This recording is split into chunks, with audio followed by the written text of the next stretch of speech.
Hey guys, so welcome to Put Your Mouth Where Football Is, stamp your authority on football. And with this, I mean, as fans who love the game, we get to share our opinion. We talk about everything about football, from the transfers, from the match preview and post view, uh, commentaries on anything about football. We do it respectfully, away from the mainstream media. We talk in the fans' language, we banter, we say anything, provided it's within human respect, and that is what we need to do. So this is, as fans, this is your forum, this is the channel that you want to look out for. So we talk about one of the biggest headlines this weekend that follows the end of the transfer window. It's about Victor Osimhen, his agency, and Napoli's sports club in Italy. So on Friday, I think Fabrizio Romano shared a tweet, and the tweet was as this. So I'm gonna read: Victor Osimhen has been excluded by Napoli Serie A squad list, and also number 9 will no longer be on his shirt. Napoli have decided to give number 9 to Romelu Lukaku. Now, this was as at maybe Friday, I think so, because yesterday Lukaku made his debut and he scored, by the way, and he was donning jersey number 11. So clearly this decision has not been implemented, if at all it was made, to take away the number 9 shirt from Osimhen. So as you can see in the picture below, you can see Lukaku celebrating and he's having jersey number 11 on his back. So until that is done, so Romano's tweet could suggest that this is how things will be, but it's strange because I want to believe jerseys are now being registered and maybe have been registered. So I don't know if it's allowed to change a jersey number after the season has begun. So probably Lukaku could be having jersey number 11 and this number 9, if Osimhen is not integrated back to the squad, will remain vacant. But what I want us to do is perhaps to look at the reactions to this kind of relationship, this broken relationship between these two parties, Osimhen's party and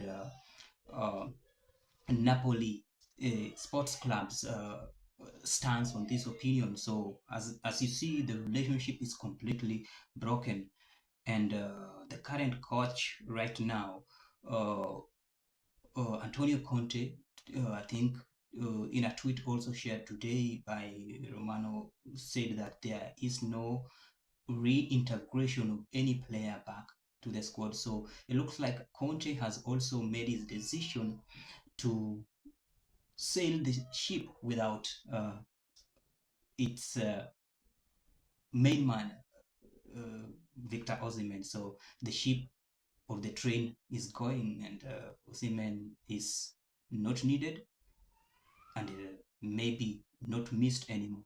So owing to this relationship, there were reactions, and I'm using Twitter because I follow football mostly through Twitter, and fans' reaction through Twitter. So there was a Twitter handle that shared disappointment in how uh, Osimhen is being treated by Napoli. So one of them said this way: completely normal and understandable way to treat your most sellable asset, who is reigning African Player of the Year and 8th in the Ballon d'Or ranking. Replace him with an inferior player, and with this, I think his meaning is this is an attack towards Lukaku, who he calls inferior. Quite debatable. So I'll continue. Replacing him with an inferior player and destroy his transfer value by exiling him from the first team so that you make less money when he eventually goes, and all the while you are destroying the value of your asset. You get to keep paying him 2,220 euros, 220,000 euros per week. This is totally a rational business decision that is not driven by any other factor. Yes, there is an absolutely nothing. So this guy is being sarcastic. Is this a sarcastic dig at Napoli Sports Club board in the way they are handling Osimhen's uh, saga? And one so this tweet generated a lot of reactions. I mean, thousands of reactions. So first of all, we have to make things clear. Osimhen, as good as he is, uh, we cannot say he's superior to Romelu Lukaku. Now, Osimhen's records are below like at the age of 28, he was born in 1998 in Lagos. Osimhen, at the age of 25, I mean, he's a Italian Scudetto winner. That is for 2022-23 season. He was the main man in that winning team, bringing the Scudetto to the city of Naples after uh, 30 years. And that means that in Naples, he is a legend. His legendary status stands parallel or in the same level with Diego Armando Maradona. So when because Maradona brought the Scudetto to Naples, and then who brings it back again after 30 years? Victor Osimhen. So this 25-year-old Lagos-born footballer is as legendary as Armando Maradona. So that's a fact. We cannot debate that. So he's also under 17 World Cup champion with Nigeria, and is also under 23 African champion with Nigeria. He was also the French League One player of the month. I think that's a minor award, but anyway, he's also the African player of the year in 2023. And importantly, he was ranked 8th in Ballon d'Or 2023, and that is the highest ranking for any Nigerian footballer. So if you're looking at Nigerian footballers, you're probably looking at the greats like JJ Okocha and this wizardry with the ball. You're looking at Nwankwo Kanu. You are looking at people like Yosef Yobo. You're looking at people like John Obi Mikel. You're looking at Julius Angoha. You're looking at Stephen Keshi, God rest his soul, and so many other great people, Taribo West, and all those, Celestine Babayaro. They never achieved such high ranking in the global stardom the way Osimhen has done. But that does not mean that Osimhen is superior to Lukaku. Lukaku's stats are crazy. There is a tweet actually. One person responded and said that Romelu Lukaku has 57 goals for Belgium, 41 goals for Anderlecht, 87 goals for Everton, 17 goals for West Bromwich, 42 goals for Man United, 56 goals for Inter. So put some respect on Romelu Lukaku's name, I beg, using the Nigerian uh, slogan. So, oh, at least we make it clear that we are not going to disrespect Romelu Lukaku in as much as we or Nigerians are vexed with Napoli in the way they have treated Hassan. Now, much of reactions that are coming here are coming from Nigerians, and you understand that this has now grown into a national issue. It's now nationalistic politics also coming in, like Nigerians, some of them, most of them are standing with us, and they're saying that Naples is mistreating their son, not treating him right. And there are a couple of reactions, like there is this guy called Abbas, who says Osimhen helped Napoli win Scudetto after many years, and this is how they are playing him back. Okay, Napoli must be relegated this season. This guy actually wishes that Napoli gets relegated because of how uh, Osimhen's situation has been handled. There is also uh, another another response uh, from, but this response I think is more positive. I think is on the other side of the debate also. This guy is countering such argument, and he says, come to Chelsea and receive 250k per week. Osimhen says, no, I want more. Go to Saudi and receive double of what you are asking from Chelsea. Osimhen, no, my job is not yet finished in Europe. Chelsea backs out. Napoli excludes him from the team of the season. Osimhen, Napoli is ungrateful. So what this guy is doing, this guy is being satirical of Osimhen and the way him and his agency have handled the transfer. Is actually saying that opportunities were presented for Osimhen, better and more lucrative opportunities, but Osimhen kept saying no, including Saudi, where when they go to Saudi, they are going to collect loads and tons of money. Osimhen still kept on saying no, and then when Napoli now says enough is enough, and Chelsea says we cannot, we gave you an offer, you say no, we cannot go above that. Then they say no, because it is rumored that Osimhen actually wanted 350k per month from Chelsea and from any club that is willing to sign him in Europe, and clearly no club was going to do that or to give him that. There is this guy called Mohamito Diallo. This guy says that's the choice. Money was not the problem. He had a choice between 30M or Chelsea. He refused both. He's the one who said he wanted to leave last year. He renewed his contract. Mbappe left for free. Now, in this particular tweet, this guy alludes to Osimhen's contract. Osimhen decided, despite knowing that he wanted to leave, he renewed his contract.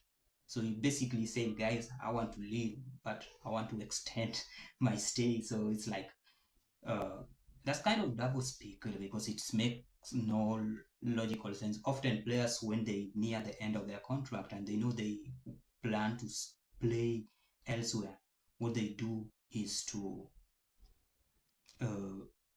end contract negotiation, avoid any kind of commitment that will prolong their stay in the club. Osimhen did the opposite. He wanted to leave, but he extended his stay. Perhaps maybe he didn't want the city of Naples and the fans to get angry with him. He didn't want to lose their love and trust. He still wanted to exist within the bubbles of the legendary, the most loved kind of footballer in Naples. He was enjoying that, and so maybe that clouded his, because there is no team that is willing to buy you when you have a lengthy contract, unless you have a release clause that can be matched.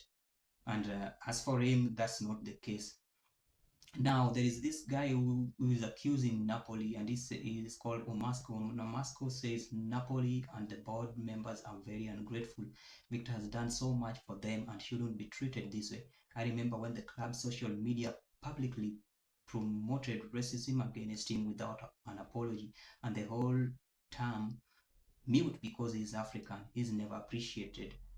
So, quite some allegations or some accusation that Napoli is being racist towards Osimhen. I don't know if that can be substantiated. I don't know, but it's quite something to look at. He's saying Napoli are ungrateful.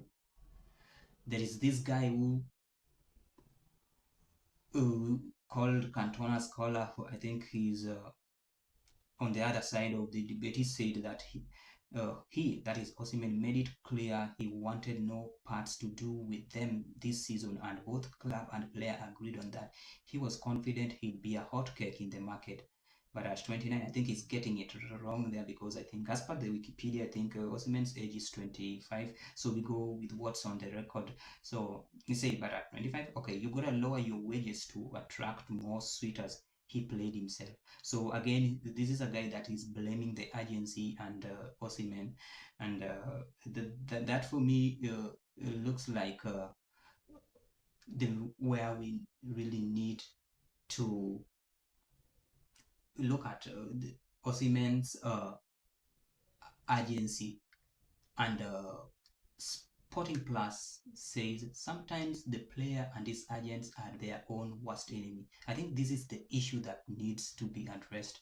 Osimhen has been failed either by himself or his agency or the two of them together. This was a reaction to a post by Italian Football TV, a Twitter handle, so that reported this way: the Osimhen Napoli situation is a disaster for everyone. Yesterday, he was expected to join either Chelsea or Al Ahly in Saudi Arabia. Neither materialized. Today, he's been stripped of his number 9 shirt and is excluded from Napoli Serie A squad list. The Saudi transfer market closes on September, but the issue is the team that wanted Victor signed Ivan Toney yesterday, and they only had one space for one more signing. And to think that 2 years ago he was a hero of Napoli's first Scudetto in 33 years. So a lot to pick from this tweet. One is that it's also the issue about number 9 jersey, and as I've said, as of yesterday, Lukaku had jersey number 11. I think he's registered with that jersey. If he's allowed to change, I don't know if the laws allow that. If it is allowed, then maybe the departure or the current situation with Antonio Conte insisting that there is no reintegration, closing the door for Osimhen, maybe that jersey will be vacant. Now, there is a funny picture, funny way in which some of the fans in Naples have reacted. There is this picture that goes viral of a fan who has traditionally or initially Osimhen's jersey number 9 on his back, and then he has literally rubbed or erased or pasted out Osimhen's number and name, and by hand imprinted Lukaku. So kind of this is a direct message to tell Osimhen and his team that we are moving away from all this, and we now have a new hero, and the new hero, we are going to support who is in the team. Whoever doesn't want to be with us, we are ready to quickly wrap your name off and just move on. And Romelu Lukaku made a statement because he made his debut with a goal. So again, it's in this guy says, the Italian Football TV says that Ivan Toney was signed by Al Ahly. I don't know whether it's Al Ahly or Al Hilal. Could be two different clubs or the same club. Signed one. Ivan Toney was signed over there, and no space for him. So the thing is, Osimhen is finding himself in a place where he has been frozen out of the squad. Antonio Conte and Napoli's chairman are not backing out of their stand.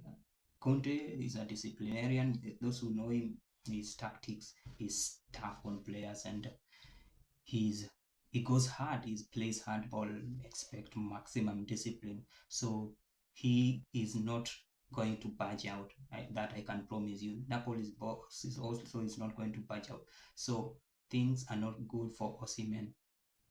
He risks being out for 6 months, and 6 months, maybe this guy could be completely forgotten. He got to maintain fitness, and to maintain fitness, you need to play regular football, not just training and playing Sunday league football or training by yourself. You got to be there with the game, in the game, competitively with other players in a running league, because that's how it happens. A player of his caliber staying away from the game just because of bad decisions made by his agency or by himself should be a warning to other young African players that your career comes first, and discipline is also a factor in shaping out your career. So please react to this. Tell me what you think about this situation. Is who is to be blamed, Osimhen and his agency or Napoli? Come on, I would like to hear from you. Thank you.